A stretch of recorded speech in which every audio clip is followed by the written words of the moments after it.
Bueno, pues esta mañana vamos a continuar con la jornada de formación y en concreto vamos a empezar con el segundo apartado, que es el análisis de material del sistema capitalista, en que profundizaremos un poco más en las leyes generales más generales de concepción material de la historia, materialismo histórico y de la economía política después de este segundo apartado. Por lo tanto, ya damos paso a las explicaciones que Fernando va a hacer sobre ello. Bien, yo antes voy a hacer una pequeña introducción, muy pequeña. Os voy a leer unos trocitos del discurso pronunciado por Engels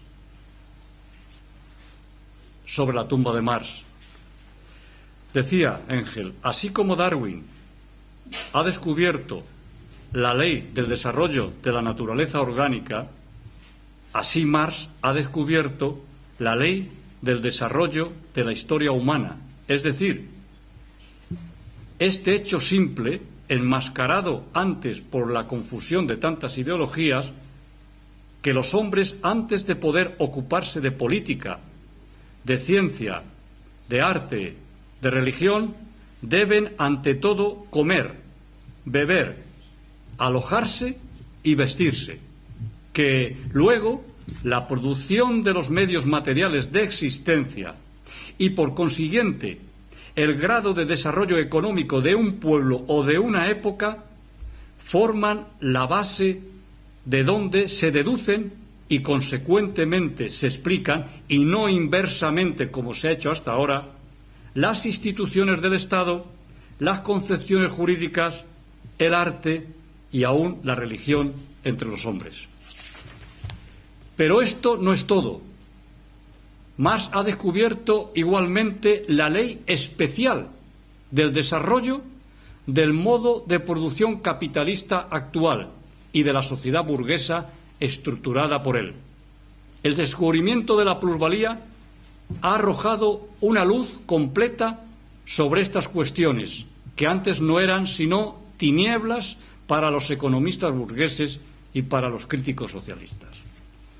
Bien, como dice Engels, Marx ha descubierto la ley del desarrollo de la historia y la ley específica del desarrollo capitalista. Pues vamos a hablar de esas dos leyes, empezando por la primera, que está en la base de la concepción científica de la historia. Pero antes, permitidme que os recuerde dos categorías filosóficas dialécticas fundamentales: contenido y forma. ¿Os acordáis del pollito, verdad? Aquí tenéis el contenido y la forma en un huevo. Cómo el contenido va evolucionando. En principio se corresponde la forma y el contenido, pero llega un punto en que el contenido ya no se corresponde con la forma. Y entonces, ¿qué pasa? Que se produce una lucha entre el contenido que quiere vivir, que quiere salir adelante, y la forma que lo aprisiona. O rompe la cáscara y el pollito sale y hay un nuevo contenido y una nueva forma, o el pollito no tiene fuerza y muere dentro. Es lo que Marx decía con respecto al capitalismo. Llegará un momento en que el capitalismo desarrollará hasta tal punto que se producirán dos alternativas: o socialismo o barbarie.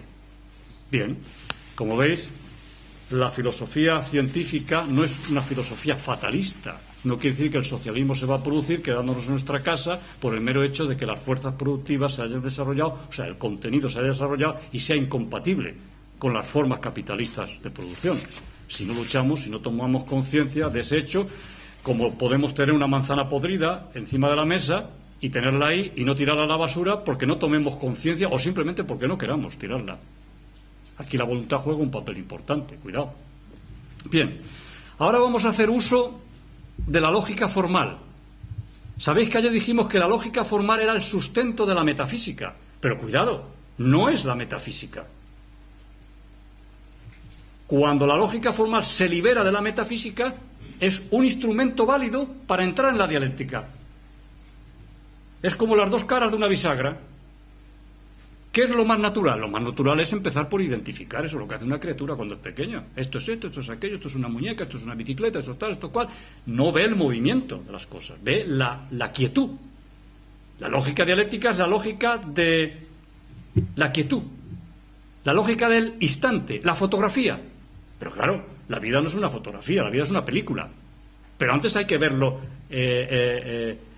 como fotografía.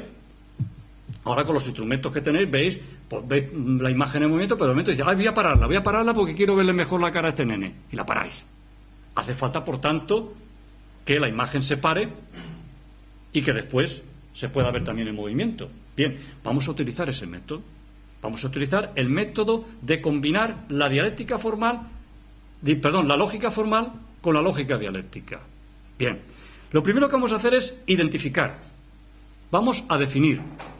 Vamos a empezar, por ejemplo, y con respecto al contenido y la forma, a ver cuál es el contenido en una sociedad.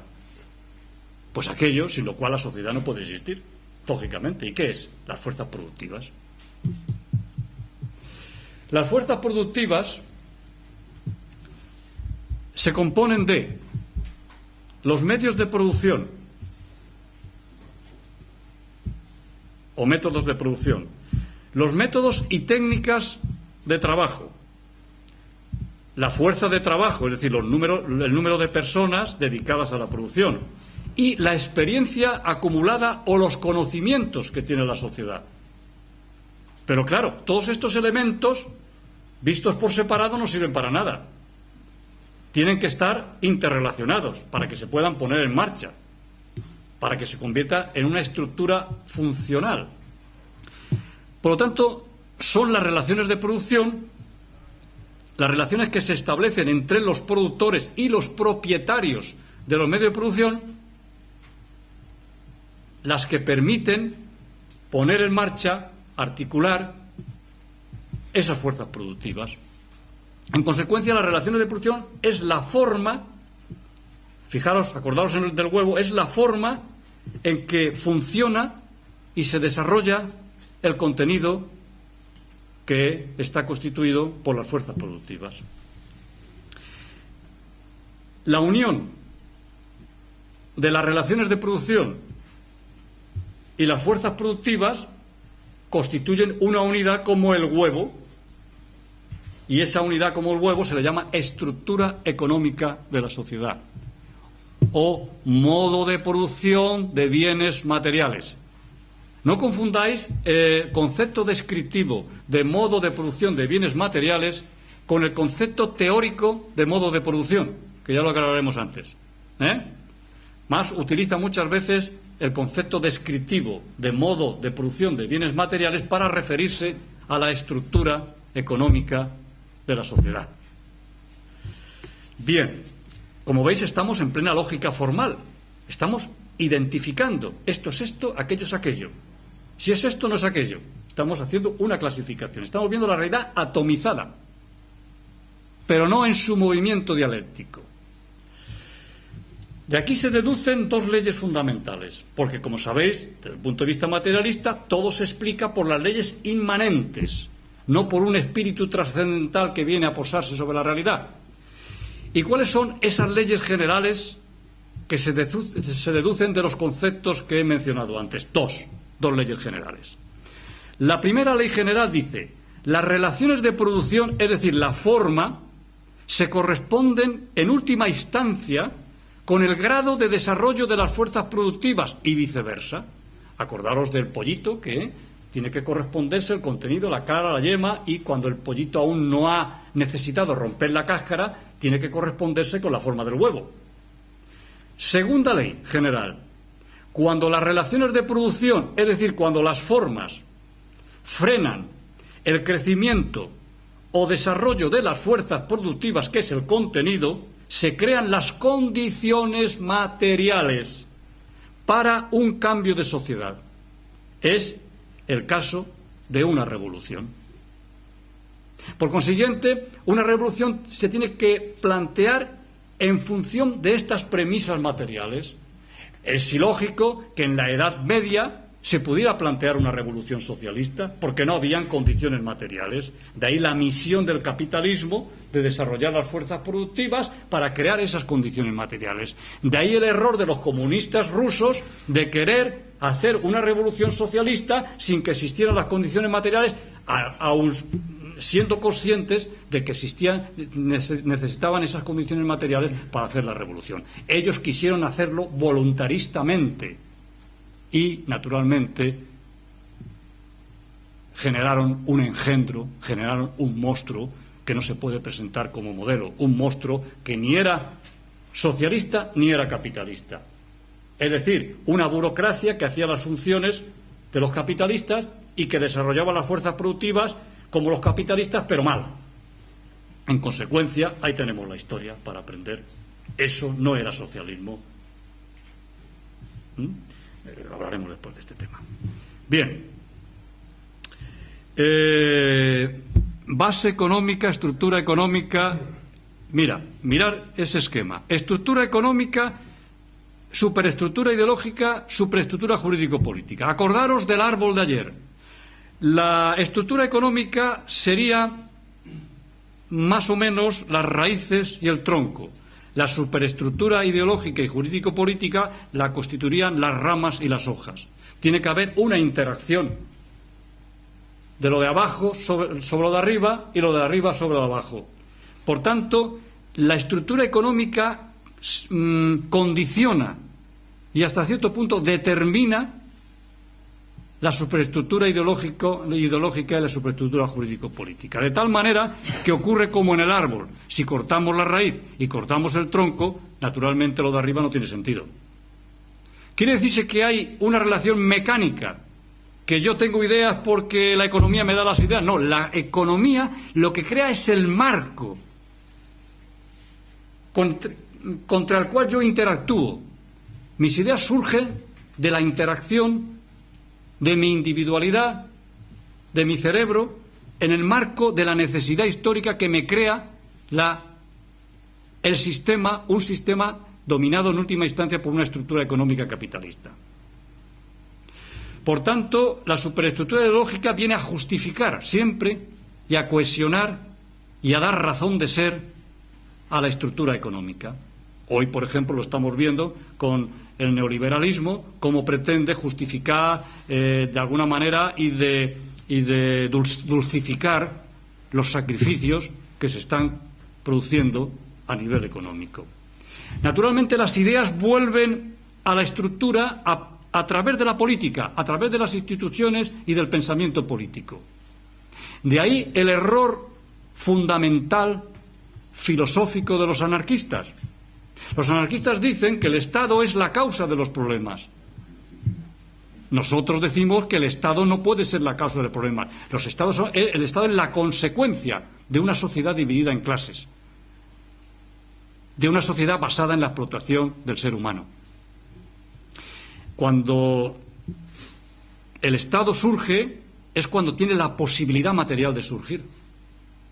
Cuando la sociedad es capaz de crear más allá, de producir más allá de lo que necesita para el consumo y se crea un excedente, es cuando surge la posibilidad de que una parte de la sociedad se aparte de la producción, se separe de la producción y justifique eso y la apropiación de ese excedente creando formas políticas para administrar ese excedente. Por lo tanto, cuando la sociedad no era capaz de producir más allá de lo que necesitaba para subsistir, no podía haber clases sociales y no podía haber ningún tipo de Estado. El Estado surge justamente cuando se dan las condiciones materiales, cuando las fuerzas productivas han permitido producir más allá de lo que se necesita para poder vivir y, claro, luego ese excedente es lo que un sector de la sociedad se separa y administra y al final no lo administra para toda la sociedad, sino que lo administra para ellos mismos y eso exige unas instituciones políticas para reprimir, para sofocar todo intento de querer repartirse ese excedente. Y naturalmente las ideologías vienen un poco a unirse en forma de religión a esa forma embrionaria de Estado para justificar que eso es algo así como deseado por los dioses o por los espíritus del más allá. En fin, no voy a entrar en ese tema porque si no, pero vamos a seguir avanzando. Ahora vamos a hablar del concepto de modo de producción. El concepto teórico de producción es una categoría que nos permite pensar la totalidad social en la cual el nivel económico es determinante en última instancia. Mirad, en última instancia, hay una crisis económica, pero lo que está agravando la situación es el nivel ideológico, jurídico-político, es decir, son las medidas que el gobierno y la ideología dominante están tomando para afrontar la situación. ¿Eso que está haciendo? Empeorar la situación. Luego, la causa inmediata de la situación que estamos viviendo está a nivel de las superestructuras jurídico-políticas. Naturalmente, en última instancia, es verdad que hay una crisis y eso es lo que determina lo demás, pero también es verdad que la causa inmediata de lo que estamos padeciendo en estos momentos hay que buscarla en la política neoliberal que se está siguiendo. Bueno, el concepto teórico permite pensar la realidad social global. Y eso coincide con el concepto de materia que decíamos ayer. La materia es materia y pensamiento incluido. El concepto de modo de producción es materia y pensamiento incluido. Es un concepto global.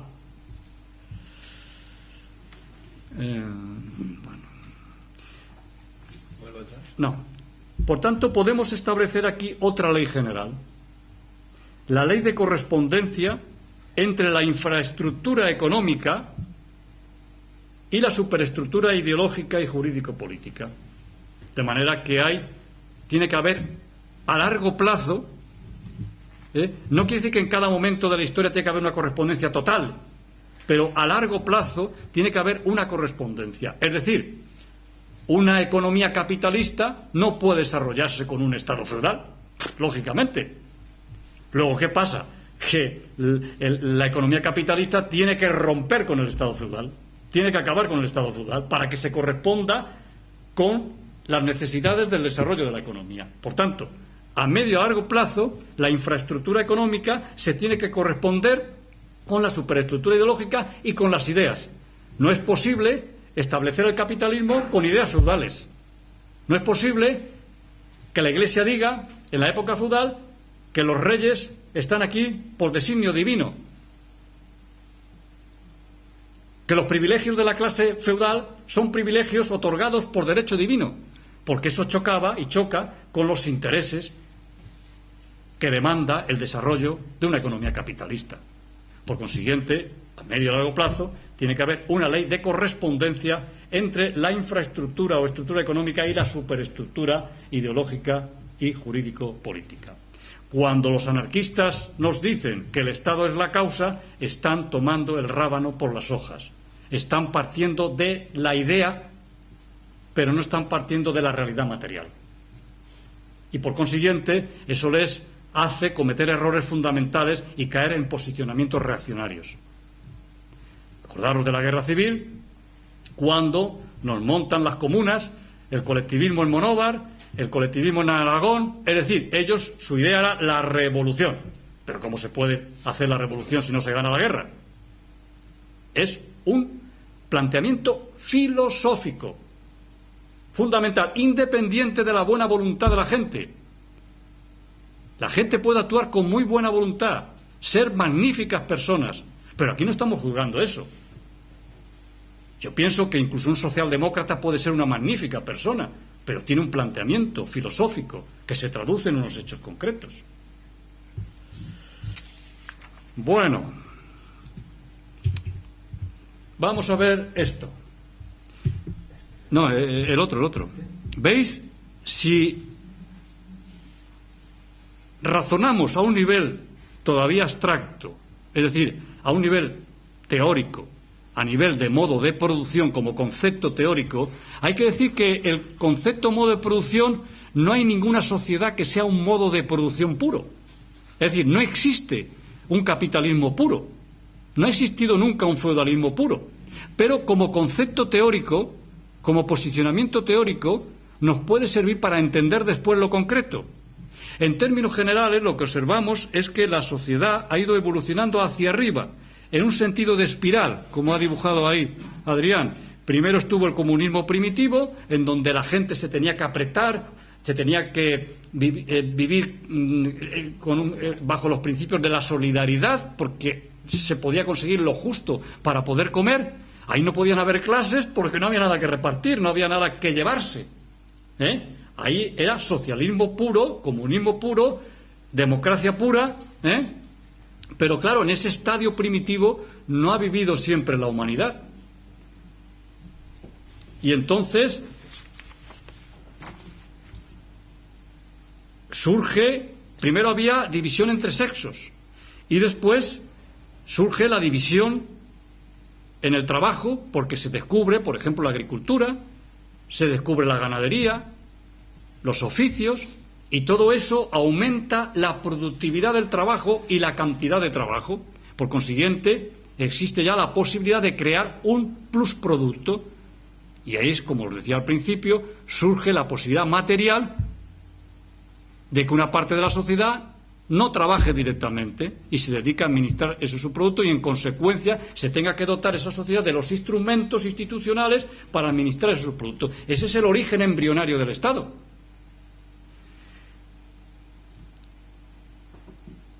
Pero claro, en el seno de la sociedad primitiva, al aumentar la productividad del trabajo, al aumentar la cantidad de trabajo, como los medios instrumentales eran tan rudimentarios, las guerras entre las tribus proporcionaban prisioneros, y esos prisioneros que antes los soltaban, ahora los obligaban a ser esclavos, a que fueran una parte importante de las fuerzas productivas. Y surge en el seno de la sociedad primitiva ya latente la esclavitud, que al llegar a un grado determinado de desarrollo se hace incompatible con esa forma asamblearia, con esa forma, digamos, solidaria de vivir, y la sociedad primitiva se rompe, y entonces surge la sociedad esclavista con un Estado esclavista y con una ideología esclavista que justificaba la propiedad del esclavo y el Estado para reprimir si hacía falta a los esclavos. Bien, las fuerzas productivas siguen desarrollándose dentro de la sociedad esclavista, surgen nuevos instrumentos, por ejemplo el arado romano, y a otros más que no recuerdo ahora, pero el elemento principal de las fuerzas productivas seguía siendo el esclavo. Se plantea en la sociedad esclavista una contradicción. Por una parte, el desarrollo de las fuerzas productivas permitía que se pudiera producir más y mejor. Por otra parte, los esclavos no estaban interesados en trabajar más.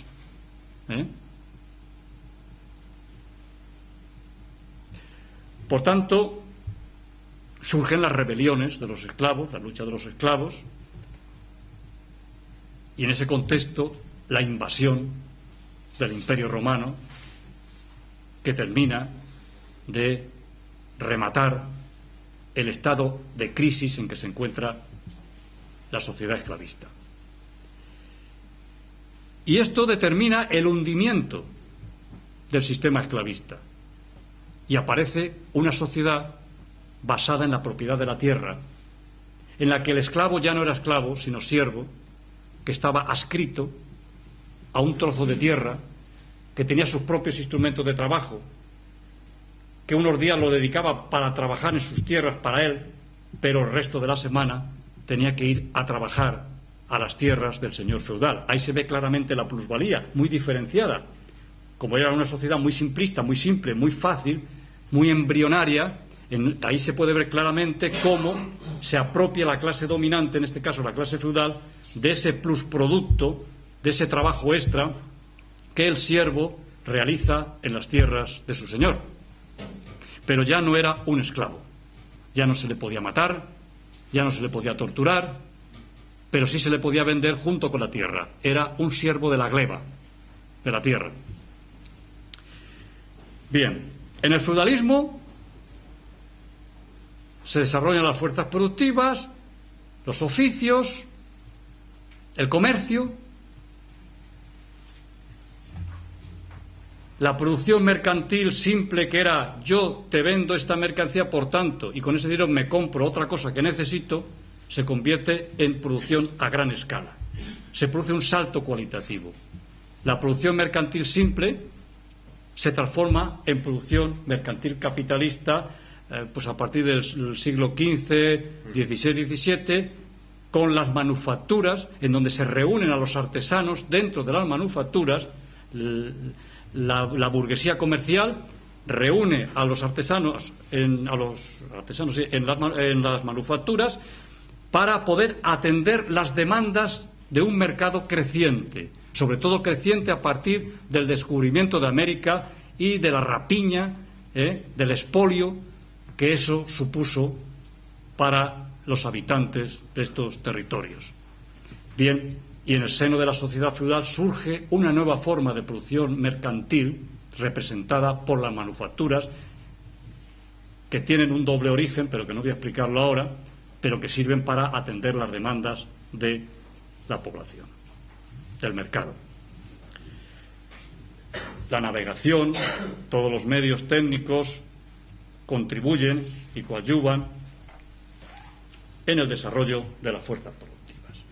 Pero yo en este aspecto, si me permitís, y es muy breve, quiero darle la palabra al camarada Fidel Castro, porque él lo explica muy bien.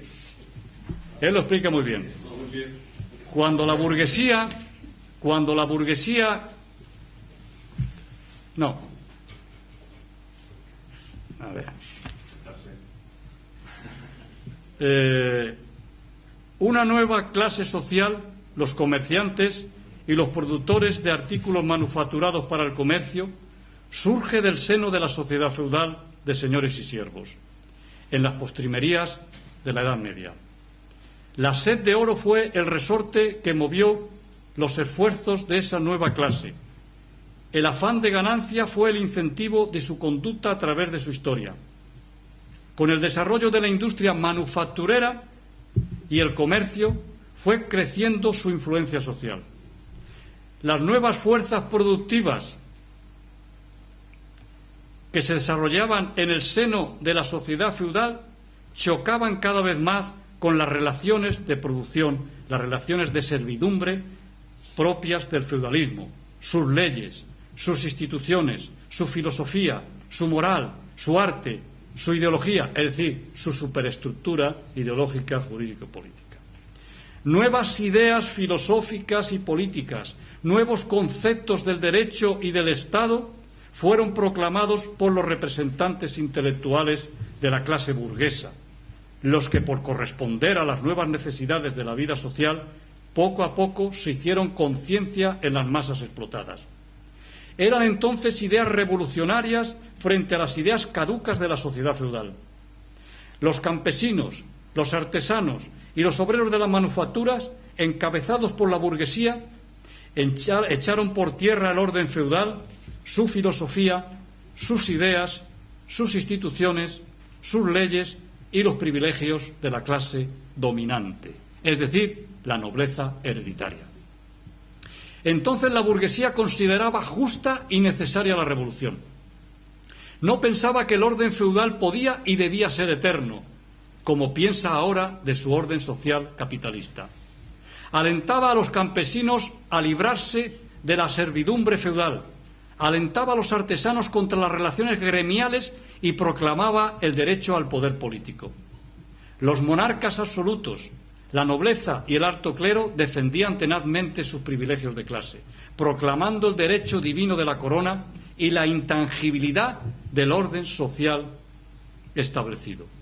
Ser liberal, proclamar las ideas de Voltaire, Diderot o Juan Jacobo Rousseau, portavoces de la filosofía burguesa, constituía entonces para las clases dominantes un delito tan grave como es hoy para la burguesía ser comunista y proclamar las ideas de Marx, Engels y Lenin. Cuando la burguesía conquistó el poder político y estableció sobre las ruinas de la sociedad feudal su modo capitalista de producción, sobre ese modo de producción erigió su Estado, sus leyes, sus ideas e instituciones. Estas instituciones consagraban en primer término la esencia de su dominación de clase, la propiedad privada. La nueva sociedad basada en la propiedad privada sobre los medios de producción y en la libre competencia quedó así dividida en dos clases fundamentales. Una poseedora de los medios de producción cada vez más modernos y eficaces, la otra desprovista de toda riqueza, poseedora solo de su fuerza de trabajo, obligada a venderla en el mercado como una mercancía más para poder subsistir. Rotas las trabas del feudalismo, las fuerzas productivas se desarrollaron extraordinariamente. Surgieron las grandes fábricas donde se acumulaba un número cada vez mayor de obreros. Las fábricas más modernas y técnicamente eficientes iban desplazando del mercado a los competidores menos eficaces. El costo de los equipos industriales se hacía cada vez mayor. Era necesario acumular cada vez sumas superiores de capital. Una parte importante de la producción se fue acumulando en un número menor de manos. Surgieron así las grandes empresas capitalistas y más adelante las asociaciones de grandes empresas a través de cárteles, sindicatos, trust y consorcios, según el grado y el carácter de la asociación, controlados por los poseedores de las mayorías de las acciones, es decir, por los más poderosos caballeros de la industria. La libre concurrencia, característica del capitalismo en su primera fase, dio paso a los monopolios que concertaban acuerdos entre sí y controlaban los mercados. ¿De dónde salieron las colosales sumas de recursos que permitieron a un puñado de monopolistas acumular miles de millones de dólares? Sencillamente, de la explotación del trabajo humano.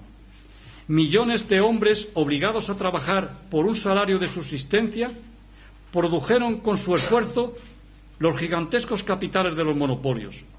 Los trabajadores acumularon las fortunas de las clases privilegiadas, cada vez más ricas, cada vez más poderosas. A través de las instituciones bancarias llegaron a disponer éstas no solo de su propio dinero, sino también del dinero de toda la sociedad. Así se produjo la fusión de los bancos con la gran industria y nació el capital financiero y, por consiguiente, la oligarquía financiera. ¿Qué hacer entonces con los grandes excedentes de capital que en cantidades mayores se iban acumulando? Invadir con ellos el mundo. Siempre en pos de la ganancia, comenzaron a apoderarse de las riquezas naturales de todos los países económicamente débiles y explotar el trabajo humano de sus pobladores con salarios muchos más míseros que los que se veían obligados a pagar a los obreros de la propia metrópoli. Se inició así el reparto territorial y económico del mundo. En 1914, 8 o 10 países imperialistas habían sometido a su dominio económico y político fuera de sus fronteras a territorios cuya extensión ascendía a 83.700 millones de kilómetros cuadrados, con una población de 970 millones de habitantes. Sencillamente se habían repartido el mundo. Pero como el mundo era limitado en extensión, repartido ya hasta el último rincón del globo, vino el choque entre los distintos países monopolistas y surgieron las pugnas por nuevos repartos originadas en la distribución no proporcional al poder industrial y económico que los distintos países monopolistas en desarrollo desigual habían alcanzado. Estallaron las guerras imperialistas que costarían a la humanidad 50 millones de muertos, decenas de millones de inválidos e incalculables riquezas materiales y culturales destruidas. Aún no había sucedido esto cuando ya Marx escribió que el capital recién nacido rezumaba sangre y fango por todos los poros desde los pies a la cabeza. El sistema capitalista de producción, una vez que hubo dado de sí todo lo que era capaz, se convirtió en un abismal obstáculo al progreso de la humanidad. El contenido ya no se correspondía con la forma. Pero la burguesía desde su origen llevaba en sí misma su contrario, ley de la contradicción. En su seno se desarrollaron gigantescos instrumentos productivos, pero a su vez se desarrolló una nueva y vigorosa fuerza social, el proletariado, llamado a cambiar el sistema social ya viejo y caduco del capitalismo por una forma económico-social superior y acorde con las posibilidades históricas de la humanidad, convirtiendo en propiedad de toda la sociedad esos gigantescos medios de producción, fuerzas productivas, que los pueblos, y nada más que los pueblos con su trabajo, habían creado y acumulado. A tal grado de desarrollo de las fuerzas productivas, resultaba absolutamente caduco y anacrónico un régimen, unas relaciones de producción que postulaba la posesión privada y con ello la subordinación de la economía de millones y millones de seres humanos a los dictados de una exigua minoría social. Los intereses de la humanidad reclamaban el cese de la anarquía en la producción, el derroche, las crisis económicas y las guerras de rapiña propias del capitalismo. Las recientes necesidades del género humano y la posibilidad de satisfacerlas exigían el desarrollo planificado de la economía y la utilización racional de sus medios de producción y recursos naturales. Es decir, exigía y exigen el establecimiento de otras relaciones de producción basadas en la propiedad social y no en la propiedad privada. Porque fijaros que la contradicción, las fuerzas productivas están globalizadas, se han socializado, solamente las puede poner en marcha la sociedad en su conjunto y, sin embargo, la apropiación, el beneficio es privado.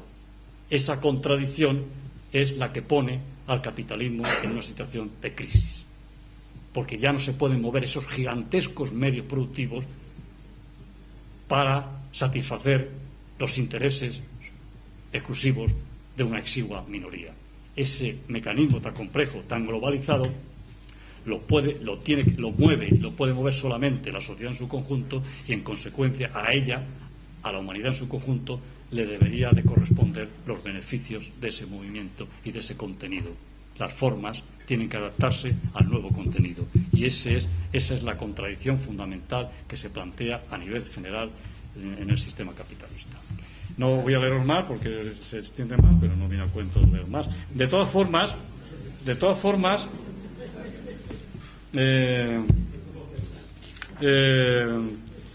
os decía al principio que hemos hablado a nivel general de modo de producción. Es un concepto teórico con el cual no podemos acercarnos más a la realidad, pero ahora tenemos que hablar del concepto de formación social o de bloque histórico, y ahí lo tenéis. Es un desarrollo en espiral, pero una espiral desigual, no perfecta, ¿verdad? Lo que quiere decirse que no se acaba con una sociedad totalmente y se empieza con la otra limpiamente, sino que, como veis, una sociedad existe dentro de la otra. Fijaros que dentro del feudalismo estaba el capitalismo ya. Luego, la sociedad feudal, en sus postrimerías, era feudal hasta cierto punto porque las manufacturas ya estaban funcionando dentro de la sociedad feudal. Había una relación entre la economía capitalista y la economía feudal. Lo que pasa es que la economía capitalista era una economía en ascenso y la economía feudal era una economía en descenso. Entonces se produce ahí una lucha entre lo viejo y lo nuevo. Por tanto, para comprender la realidad social hay que partir del concepto de formación social, es decir, cómo se articulan en cada momento de la historia los distintos modos de producción, hasta que uno rompe con el otro. Por ejemplo, a mucha gente le parecerá increíble que, por ejemplo, en España el capitalismo esté asociado o haya estado siempre asociado con el feudalismo, con la aristocracia terrateniente. Acordaos del abrazo de Vergara, en donde las dos clases dominantes se pusieron de acuerdo y dijeron: vamos a ponernos de acuerdo que al fin y al cabo los dos somos explotadores, no sea que la clase obrera venga y nos cargue a los dos. Bueno, eso es lo que diferenciaría, por ejemplo, al capitalismo español del capitalismo francés. Es decir, en esto hay que ser científicos. Las categorías filosóficas nos sirven para introducir en la realidad, pero la realidad exige investigar, descubrir, analizar y ver cada realidad concreta. En España existen todavía restos de feudalismo, existen restos de esclavismo, existen otros modos de producción que están subordinados y camuflados porque los camufla el modo de producción principal, que es el modo de producción capitalista. Y en el curso de profundización que vamos a dar, uno de los libros que vamos a tocar se llama Análisis dialéctico de la sociedad española, donde vemos cómo se combinan todos estos elementos y constituyen una realidad compleja, porque la realidad no es simple. Lo que pasa es que tenemos que primero tener una visión más bien simple, más bien general, más bien teórica, para luego descender a lo complejo, a lo concreto. Por ejemplo, la monarquía es un resto de feudalismo. La duquesa de Alba es un resto de feudalismo. Todos los títulos que por ahí tienen propiedades y que, pues, esos son restos que están ahí y que han introducido el capitalismo en el cultivo de sus tierras, pero no deja de ser un capitalismo mezclado con la propiedad nobiliaria, por ejemplo. O el privilegio del rey. O el privilegio del rey, por ejemplo. A la jurisdicción. Bueno, el privilegio del rey, pero bueno, hay que decir de este rey que el hombre renunció al privilegio del derecho de pernada con la duquesa de Alba. Sí, pero no al de, no al de la jurisdicción. Tiene privilegio. Ya, pero esto es una broma. No lo pases, explica la ley de reserva. Bien, sí. Entonces, el concepto de formación social o de bloque histórico nos lleva a deducir de esa realidad otra ley objetiva, la ley del desarrollo desigual y combinado, que nos enseña que la realidad se desarrolla en forma de espiral, pero no de una espiral continua, sino de una espiral desigual, en donde se combina lo viejo con lo nuevo. Cuando se haga una revolución socialista, no se va a hacer de golpe, será un proceso de transición en donde existirá lo viejo y lo nuevo. Que duda cabe que ese proceso de transición combinará lo público con lo privado, la pequeña y la mediana empresa con la gran empresa socialista, por ejemplo. Los medios fundamentales de producción podrán estar en manos del pueblo, pero también habrán medios de producción en manos de la pequeña y la mediana burguesía. Es decir, lo viejo y lo nuevo se combinan en un contexto histórico concreto. No se pasa de lo uno a lo otro como si lo anterior ya lo hubiéramos borrado definitivamente. La ley de la negación, es decir, la ley del desarrollo dialéctico, supone un avance hacia lo más superior, pero preservando elementos de lo anterior. Que duda cabe que el socialismo va a recoger la historia, la herencia cultural, los avances científicos, todo lo que la humanidad ha conseguido bajo el capitalismo, pero ahora sobre otra forma, sobre otras relaciones más adecuadas que van a propulsar, van a desarrollar mucho más rápidamente todos estos aspectos que constituyen el contenido de la sociedad. Por tanto, esta es una ley más. Veréis que siempre estamos manejando leyes objetivas, leyes que van a explicar, y en la naturaleza pues también se da. Por ejemplo, si analizáis un ecosistema, por ejemplo, ahí vais a ver la ley del desarrollo desigual y combinado. Pues que ahí no vais a ver solamente mariposas o claveles, vais a ver un conjunto de cosas diversas en distintas fases de evolución.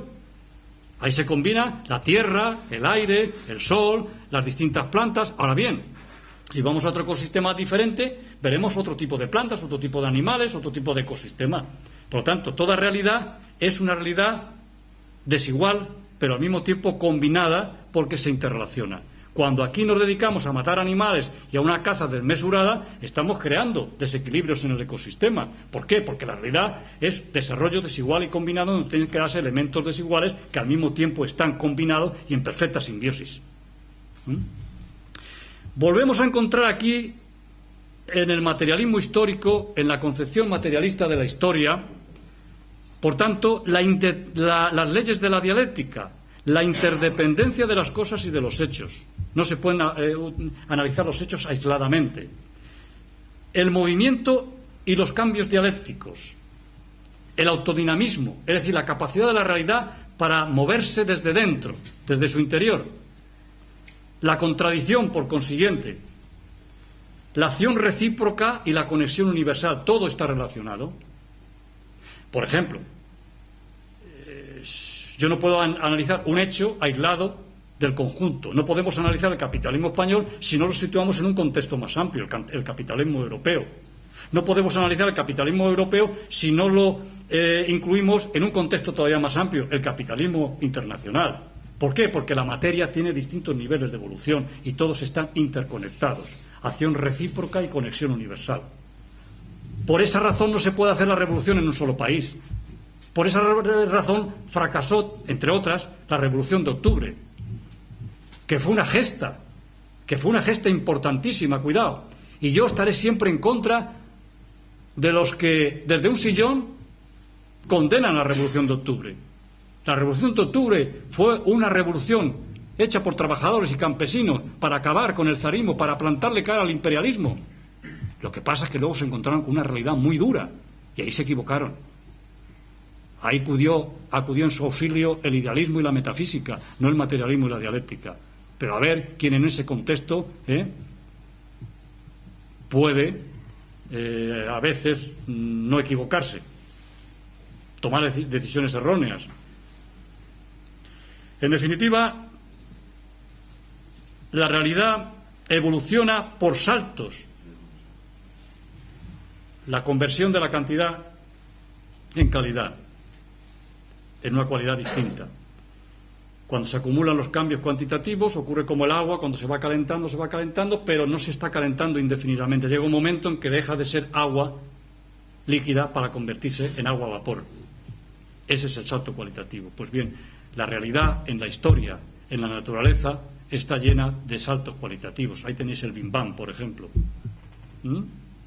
Ahí tenéis especies que han desaparecido y otras que han aparecido.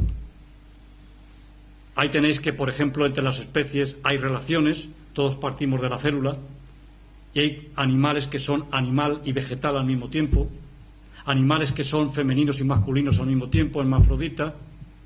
Es decir, la naturaleza no pone barreras infranqueables entre una cosa y entre la otra. Por debajo de la superficie, en donde todo parece atomizado, en donde todo parece diferenciado, hay un subterráneo en donde todo aparece unido e interrelacionado, y esa es la dialéctica materialista.